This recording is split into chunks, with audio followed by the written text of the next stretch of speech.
The vaccine is coming out soon. I won't be talking about it, but I will tell you about the company behind it.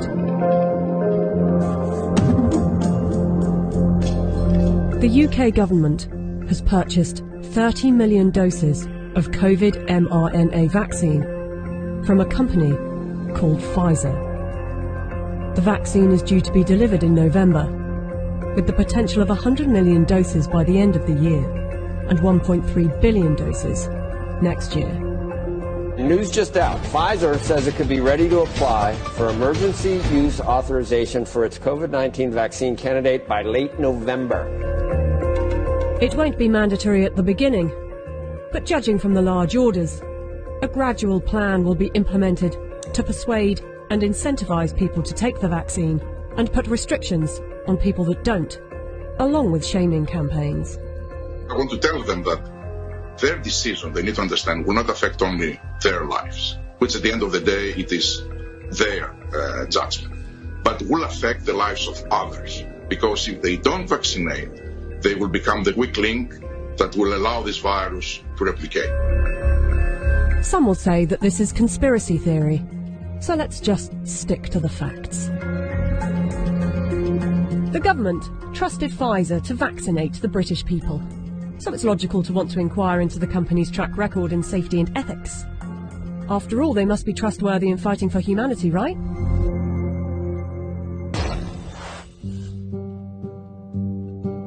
Pfizer made itself one of the largest pharmaceutical companies in the world by purchasing its competitors and through aggressive marketing tactics. What I'm about to tell you is only 20% of their rap sheet, otherwise this video would be hours long, but you can go to our website where you can see the full list.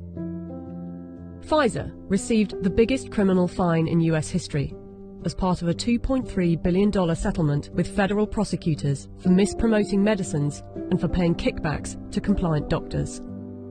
Pfizer pleaded guilty to misbranding the painkiller Bextra by promoting the drug for uses that were not approved by medical regulators.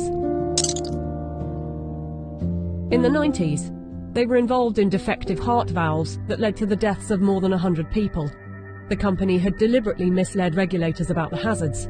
The company agreed to pay $10.75 million to settle Justice Department charges.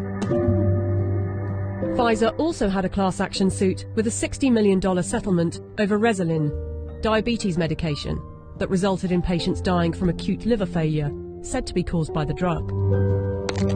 In the UK, they have been fined nearly £90 million by the UK's competition watchdog for unfair pricing to the NHS after hiking up the cost of an anti-epilepsy drug by 2,500%, charging the taxpayer an extra £48 million than the actual price, which is $2 million per year. Buying competitors and mis-selling drugs weren't the only factors in making them the giant of a company they are. Their special relations with doctors and medical professionals has also helped. In 2004, Pfizer's subsidiary agreed to pay $430 million to resolve criminal charges that it paid physicians to prescribe its epilepsy drug, Neurontin, to patients with ailments for which the medication was not approved. In 2010, a federal jury found that Pfizer committed racketeering fraud in its marketing of the drug. Pfizer disclosed that during a 6-month period the previous year, it had paid $20 million to some 4,500 doctors and other medical professionals for speaking on the company's behalf. In 2012, the US Securities and Exchange Commission announced that it had reached a $45 million settlement with Pfizer to resolve charges that its subsidiaries had bribed overseas doctors and other healthcare professionals to increase foreign sales. But some of you might say they are a business and they don't get to make billions a year by not being competitive. They're still trying to help humanity. Pfizer was sued in a US federal court by Nigerian families who accused the company of testing a dangerous new antibiotic called Trovan on children without parents' consent and using their children as human guinea pigs. A panel of medical experts concluded that Pfizer had violated international law, and the company agreed to pay $75 million to settle the lawsuits in Nigerian courts. The US case was settled for an undisclosed amount. Amid widespread criticism of high pricing for poor countries, and in particular AIDS medications, Pfizer offered to donate a 2-year supply of its drug, Diflucan, worth $50 million to the South African government.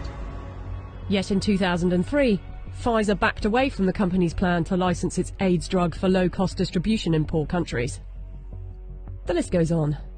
I don't want to bore you with it. But ask yourself, if it was a car manufacturer, would you buy a car from them?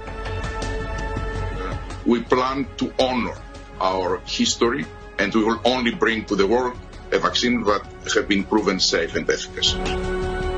If Pfizer is trustworthy enough to be given one of the keys to vaccinate the population with something that was knocked up in a few months, and with such a track record for safety and ethics, I know what I think. Do you?